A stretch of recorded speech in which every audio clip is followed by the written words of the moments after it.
Hello everyone, नमस्कार दोस्तों।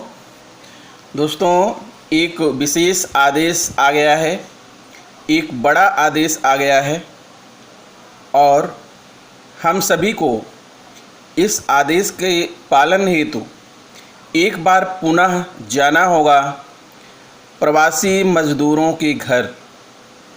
हाँ मित्रों, बिल्कुल सही कह रहा हूँ। एक बार पुनः आपको प्रवासी मज़दूरों के घर जाना होगा और तलाश करनी होगी उन बच्चों की जो अपने शहरों को छोड़कर, अपने स्कूलों को छोड़कर इस लॉकडाउन की अवधि में आ गए हैं अपने गाँव को, जहाँ पर उनके लिए किसी भी प्रकार की सुविधाएं नहीं हैं। ऐसे प्रवासी मज़दूरों के घर हम सभी को एक बार पुनः जाना होगा, उनका दरवाज़ा खटखटाना होगा। तो आइए मित्रों, हम देखते हैं इस खबर को विस्तार से कि खबर क्या है और क्या करना होगा।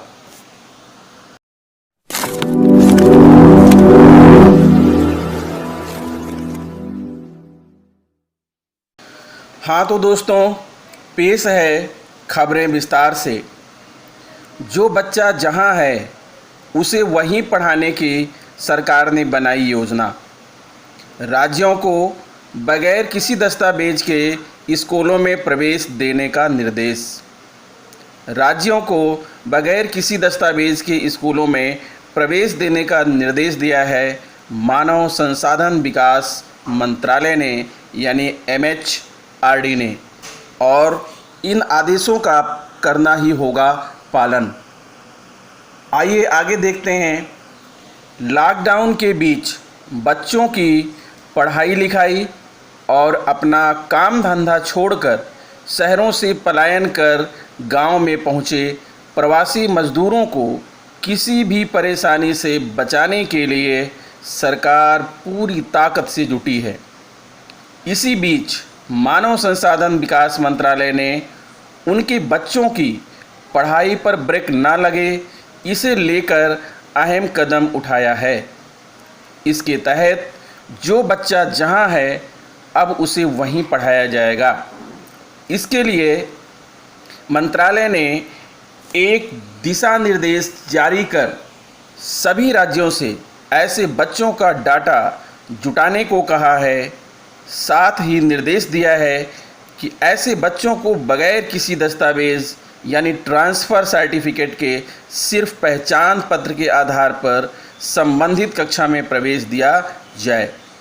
तो मित्रों, इतने से ही आप समझ गए होंगे कि ये जो डाटा इकट्ठा करने का कार्य है, डाटा जुटाने का जो कार्य है, ये कार्य कौन करेगा, किसके जिम्मे जाने वाला है यह काम, आप खुद समझदार हैं और आप इसे अच्छी तरीके से समझ सकते हैं कि यह कार्य किसके कंधे पर सौंपा जाएगा।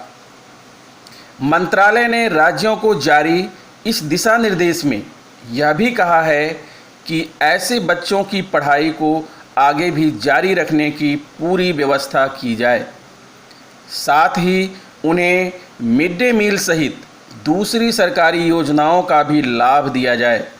किताबें, स्कूल ड्रेस आदि उन्हें उपलब्ध कराई जाएं।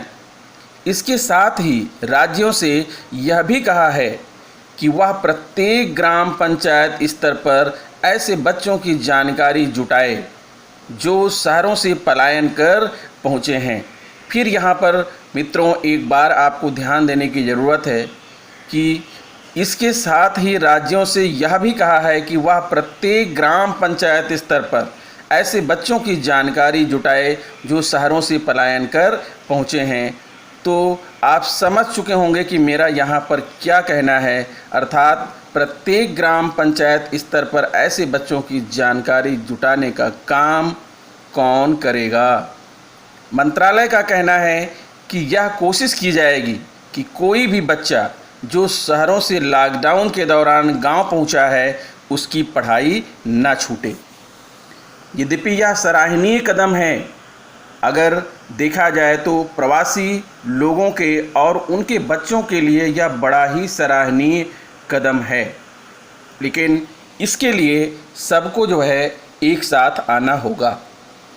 प्रवासी मजदूरों के बच्चों को पढ़ाने को लेकर 5 बिंदुओं पर जारी इस दिशा निर्देश में मंत्रालय ने सभी राज्यों और केंद्र शासित प्रदेशों से इसका डाटा भी तैयार करने को कहा है। अब ज़रा सोचिए, फिर एक बार पुनः उसी बात पर आता हूँ कि इसका डाटा भी तैयार करने को कहा है, तो डाटा कौन तैयार करेगा? जिसमें स्कूल छोड़ने वाले बच्चों सहित गांव में पहुंचे बच्चों का पूरा ब्यौरा देने को कहा गया है। यह कार्य अभी पूर्व में भी करना पड़ा था और आगे भी ऐसा ही लगता है। सूत्रों के मुताबिक आने वाले दिनों में मंत्रालय ऐसे बच्चों को कुछ सीधी मदद भी दे सकता है। वैसे भी केंद्र इन दिनों प्रवासी मजदूरों का डाटा तैयार कर उन्हें स्थानीय स्तर पर कुछ काम देने की कोशिश में जुटा हुआ है। तो इन पूरी खबरों से मित्रों जो बात निकल कर सामने आ रही है वो आप सभी को समझ लिए होंगे, आप सबको समझ में आ गया होगा। इसे समझाने की और ज़रूरत नहीं है कि ये सारे काम करने पड़ेंगे। तो हो जाइए मित्रों इसके लिए तैयार।